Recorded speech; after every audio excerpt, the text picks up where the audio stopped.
పాలసీలు కానీ తీసుకున్న నిర్ణయాలు కానీ అభివృద్ధి కార్యక్రమాలన్నీ చెప్పారు. అదే సమయంలో దేశ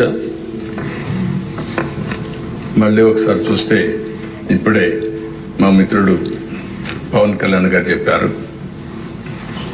తెలుగుదేశం, జనసేన, బీజేపీ ఈ 3 పార్టీలు కూడా కలవడం మా స్వార్థ ప్రయోజనాల కోసం కాదు, దగాబడ్డ ఈ రాష్ట్రాన్ని పునర్నిర్మాణం చేయాలనే ఏకైక లక్ష్యంతో ఆ రోజు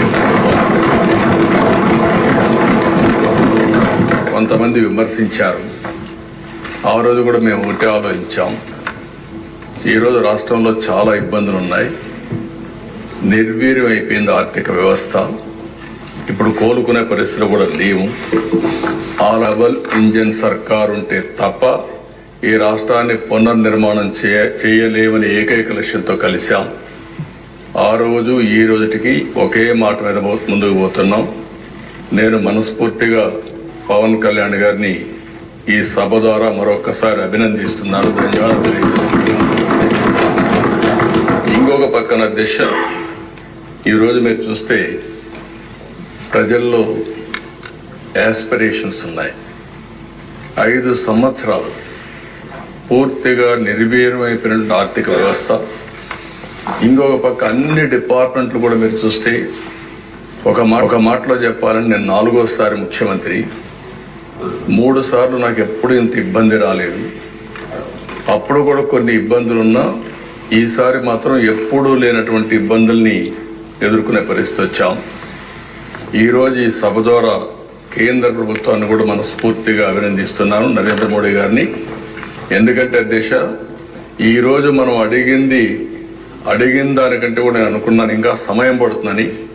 సకాలంలో స్పందించి అన్ని విధాలా సహకరించినటువంటి నరేంద్ర మోడీ గారిని, కేంద్ర ప్రభుత్వాన్ని ఈ సందర్భంగా మనస్ఫూర్తిగా అభినందిస్తున్నాను. ఆ సహకారం కానీ లేకపోయింటే మనం ఇంకా చాలా ఇబ్బందుల్లో పడేవాళ్ళం. ఆ విషయాలు కూడా మనం మాట్లాడుకుంటాం. అధ్యక్ష, ఏదైతే వెంటిలేటర్ పై నుండి రాష్ట్ర ఆర్థిక పరిస్థితి కానీ రాష్ట్రాన్ని కానీ కేంద్ర ప్రభుత్వ సహాయంతో ఇప్పుడిప్పుడే బయట వచ్చే పరిస్థితికి వచ్చాం. అయితే అధ్యక్ష, ఈరోజు మన ఆవేదన ఇప్పుడు కూడా మాట్లాడారు. నేను అందరికంటే సీనియర్ మెంబర్ని. ఇది దగ్గర 9వసారి. అంటే 9 సార్లు ఎమ్మెల్యే కావడం ఒక అరుదైన అనుభవం కూడా అధ్యక్ష. అయితే నేను 78లో మొట్టమొదటి వచ్చినప్పుడు నేను చూశాను రోడ్లు లేని పరిస్థితి. అప్పుడు ఎమ్మెల్యేకి ప్రివిలేజెస్ ఏంటంటే ఒక 3 గ్యాస్ కనెక్షన్లు, మిలిటరీ జీప్, నేరుగా తమిళనాడుకు పోతే ఆర్మీ నుంచి ఒక జీప్ ఇస్తారు. ఆ జీప్ కూడా నడవదు, దాన్ని ట్రోలింగ్ చేసుకొని రావాలి, వచ్చి రిపేర్ చేసుకొని.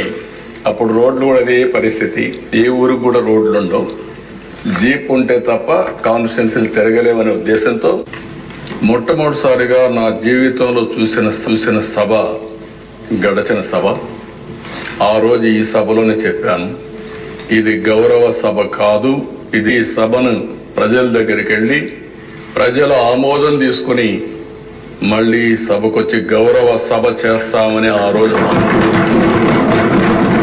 కంకణం కట్టుకొని ప్రతిజ్ఞ చేసి వెళ్ళాం. అది నిలబెట్టుకొని అసెంబ్లీకి వచ్చాం. కానీ ఈ గౌరవ సభని గౌరవించే సంస్కారం లేని పార్టీ